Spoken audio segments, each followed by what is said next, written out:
देखिए क्या दिया हुआ क्वेश्चन। एक वायुयान का जमीन पर स्थित किसी बिंदु ए से उन्नयन कोण 60 डिग्री है। 15 सेकंड उड़ने के बाद उन्नयन कोण बदलकर 30 डिग्री हो जाता है। यदि वायुयान 1500√3 मीटर की एक निश्चित ऊंचाई पर उड़ रहा है तो उसकी चाल किलोमीटर प्रति घंटा में ज्ञात कीजिए। आपको क्या करना है, आपको निकालना है, यानी कि जहाज की चाल निकालनी है आपको, वो भी किलोमीटर प्रति घंटा में निकालनी है। ठीक है, सबसे पहले इस क्वेश्चन को हम थोड़ा चित्र के माध्यम से समझते हैं, उससे क्या होगा हमारी समझ में जो थोड़ा ज्यादा आ जाएगा। ठीक है,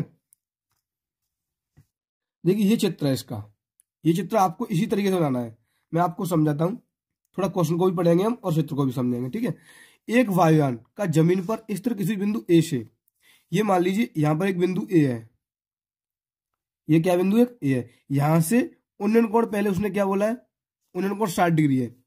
यहां से क्या है, पहले उन्नयन कोण कितना, 60 डिग्री, यानी कि ये वाला कोण 60 डिग्री, ये वाला पूरा, यानी कि यहां से जहाज कहीं यहां पर होगा, जहाज कहां पर होगा, यहां पर होगा। तब जो कोण बनना है वो कितना बनना है, 60 डिग्री का बनना है। कितना बनना है, 60 डिग्री का। यानी कि जब मैं अगर यहां से देखता हूं और जहाज मेरा जहां पर उड़ता है तो उन्नयन कोण कितना बनना है, 60 डिग्री का बनना है। ठीक है, उसके बाद में जहाज यहां से उड़ करके कहां पहुंच गया, यहां पहुंच गया। जहाज यहां से उड़कर कहां पहुंच गया, यहां पहुंच गया। और कितनी देर बाद, 15 सेकंड बाद। कितनी देर बाद पहुंचा, 15 सेकंड बाद। ठीक है, उसके बाद क्या कह रहा है, उन्नयन कोण बदलकर 30 हो जाता है। उन्नयन कोण बदल कितना हो जाता है, 30। यानी पहले उन्नयन कोण था वो 60 था, अब जहाज यहां से यहां पहुंच गया तो उन्नयन कोण होता है ये वाला, ये उन्नयन कोण 30 डिग्री होता है। ये इतना है, ये 30 है, जो इतना है, इतना यहां तक 30। यानी कि उन्नयन कोण बदलकर 30 हो जाता है। कितनी देर बाद, 15 सेकंड बाद। कितनी देर बाद, 15 सेकंड बाद। तो यहां पर यानी कि 15 सेकंड बाद, 15 सेकंड, यहां से यहां तक चला तो 15 सेकंड चला। ठीक है, 15 सेकंड बाद। तो पूछ रहा है तो उसकी चाल किलोमीटर प्रति घंटा में क्या होगी। ठीक है, ये क्वेश्चन आपको सॉल्व करना है। देखिए सबसे पहले क्या करेंगे हम, इस चित्र के माध्यम से पहले आप या तो इस वाले ट्रायंगल को लीजिए या आप इस वाले ट्रायंगल को लीजिए। और मैं आपको बता दूं, यहां से यहां तक की जो ऊंचाई दी है उसने 1500√3 मीटर दी है। यानी कि अगर ये और ये ऊंचाई, ये वाली दोनों बराबर होंगी तो ये भी कितनी होगी, 1500√3 मीटर होगी। ठीक है, अब हम इसे सॉल्व करते हैं। पहले इस वाले ट्रायंगल को लेता हूं मैं, फिर इस वाले ट्रायंगल को लूंगा। ठीक है, तो देखिए किस तरीके से हम इसे हल करेंगे, लिखेंगे आप लोग।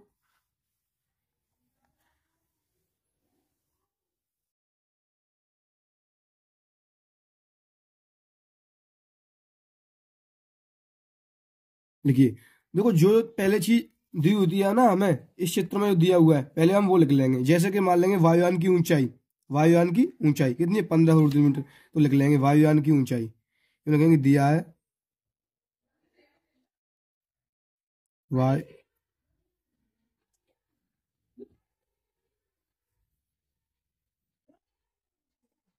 वायुयान की ऊंचाई पी बी बराबर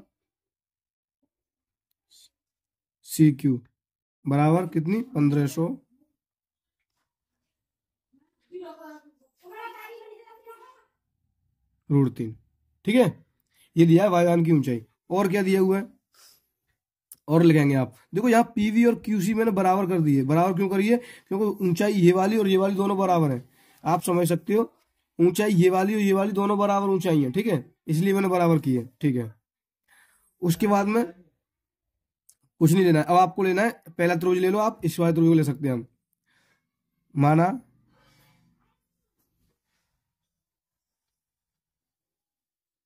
समकोण त्रिभुज, पहले लो पी बी ए में, किसमें, पी बी ए में, पी बी ए में। ठीक है, पहले मैंने ये त्रिभुज ले लिया, यहां तक आपकी समझ में आ गया होगा। ठीक है, मैंने पहले कौन सा ट्रायंगल लिया है, ये पी बी ए लिया है। अब देखो ये लंब होता है, ये आधार होता है, तो लंब बटे आधार लेंगे, लंब बटे आधार, तो पी बी बटे ए बी। पी बी यानी लंब बटे आधार बराबर क्या होता है, लंब बटे आधार बराबर क्या होता है, टेन थीटा। कितना होता है, टेन थीटा होता है। ठीक है, लंब बटे आधार बराबर क्या होता है, टेन थीटा। उसके बाद में क्या लेंगे आप, लंब कितना दिया हुआ है, तो लंब आपका दिया हुआ 1500√3, बटे आधार आपका कुछ दिया नहीं है, आधार क्या दिया है, कुछ नहीं दिया है, तो आप ए बी मान लेंगे, ए बी। और टेन थीटा की जगह पे लिखेंगे टेन, क्योंकि पहले मैंने 60 वाला एंगल लिया है, ठीक है 60 वाला, तो मैं 60 लूंगा, टेन 60। अब 1500 √3 बटे ए बी, और टेन 60 का मान होता है √3। यहाँ इसके नीचे मल्टीप्लाई करेंगे तो ए बी √3 ए बी हो जाएगा, ये कितना हो जाएगा √3 ए बी बराबर 1500 √3। ठीक है, यहाँ से √3 से इस √3 को कैंसिल कर दूंगा मैं, तो ए बी बराबर कितना आ गया 1500। ये ए बी की वैल्यू निकल के आई है, किसकी, ए बी की, ए बी की वैल्यू निकल के आ गई। यानी कि आप समझ सकते हो यहां से यहां तक की दूरी निकल के आ गई, यहां से यहां तक की ए बी 1500। अब मैं इस वाले ट्रायंगल को ले लूंगा, इस वाले को, पुनः त्रिभुज ए क्यू सी में पुनः लिखूंगा मैं, पुनः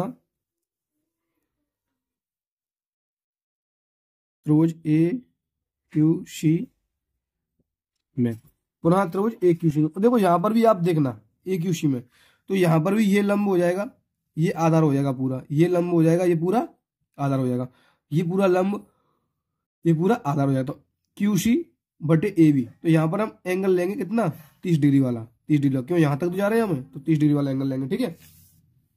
तो ये आएगा पी क्यू, नहीं P Q C, sorry Q C या सी क्यू, तो सी क्यू वही लेंगे लंब बटे आधार, तो लंब बटे आधार बराबर टेन थीटा, लंब बटे आधार बराबर टेन थीटा। ठीक है, उसके बाद में लंब कितना दिया हुआ है, तो लंब तो वही दिया है आपका 1500 √3 बटे आधार आपका क्या दिया हुआ, तो आधार नहीं दिया है, आधार क्या मानेंगे आप यहाँ पर, आधार मानेंगे आप यहाँ पर ए सी, पूरा लेंगे ना ए सी, ए सी। और ए सी को आप ऐसे भी लिख सकते हैं, पता है किस तरीके से, A B plus B C, या आप डायरेक्ट ए सी लिखें, ए सी बराबर टेन थीटा, या लेंगे यार टेन 30 डिग्री। ठीक है, यहां तक आप कर लेंगे, यहां तक कोई दिक्कत नहीं हुई, मैं समझता हूं, ठीक है। उसके बाद आगे देखेंगे, ठीक है। अब देखो 1500, 1500 की 1500 ए सी, टेन 30 का मान होता है 1/√3, यहाँ क्रॉस मल्टीप्लाई में ए सी का मल्टीप्लाई इधर होगा, तो ये हो जाएगा ए सी। जब इसका इधर गुणा होगा तो 1500 √3 का √3 3 हो जाएगा, 1500 गुणा 3 होगा तो 15 तिया 4500, यानी एसी की वैल्यू आ गई 4500, एसी की वैल्यू 4500 आ गई। अब देखो थोड़ा चित्र में फिर दोबारा से समझ लेते हैं, एक बार फिर समझना। पहले मेरा जहाज कहाँ था, यहाँ था, जहाज यहाँ था मेरा स्टार्टिंग में, जहां से जो एंगल बनना था वो 60 डिग्री का बना था, जहाज यहाँ से फिर यहाँ चला गया, यहाँ से यहाँ चला गया, तो 15 सेकंड बाद गया, ये 15 सेकंड यहाँ नहीं, यहाँ से यहाँ तक गया, यहाँ से यहाँ गया था, तो यहाँ लगी थी 15 सेकंड, कितनी लगी थी 15 सेकंड। ठीक है, क्यों, पहले जहाज यहाँ था, यहाँ से यहाँ गया, तो 15 सेकंड इधर लगेंगे ना, इधर थोड़ी नहीं लगेंगे, ठीक है, तो आप भी जानते होंगे। तो अब इधर से इधर गया जहाज, तो 15 सेकंड बाद पहुंचा। अब मैं क्या करूंगा, मैंने देखो ए बी निकाल ली, मैंने ए सी निकाल ली, इस पूरी ए सी में से मैं इतने को गायब कर दूंगा, तो ये आ जाएगा मेरी दूरी, बी सी की दूरी आ जाएगी। तो मैं कैसे लिखूंगा, बी सी बराबर ए सी माइनस ए बी। ठीक है, तो बी सी यहां से निकालेंगे हम, बी सी, ए सी दी है मेरी 4500 माइनस, और ए बी दी है मेरी कितनी,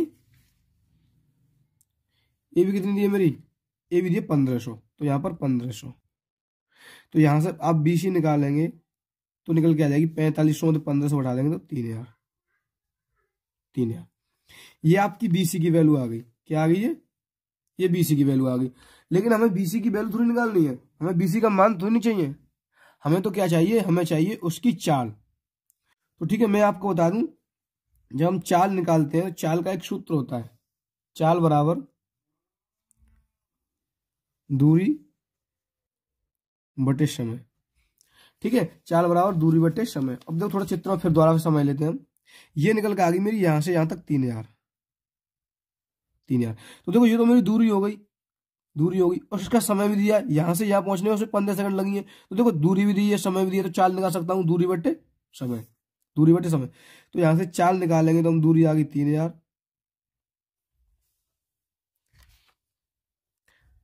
बट इस समय आ गया मेरा 15। ठीक है, उसने किलोमीटर प्रति घंटा में पूछा है, किलोमीटर प्रति घंटा में।